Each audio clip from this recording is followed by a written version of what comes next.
Dabar ji Ana ir pradeda gyvenimą iš naujo.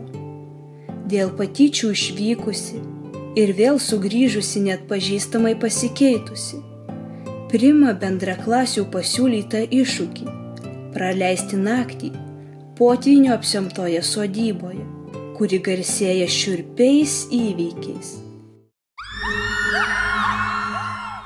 Ten nutinka tai, kas pakeičia visų gyvenimus. Kas įvyko tą naktį?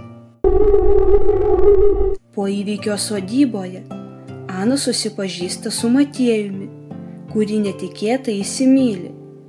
16-metė Ana nori su juo laisvai ir laimingai leisti laiką. Matiejus užtikrintas savimi, bet paslaptingas, mėgsta svajoti. Tačiau gyvenimas negailestingas. Vėl tenka viską pradėti iš naujo.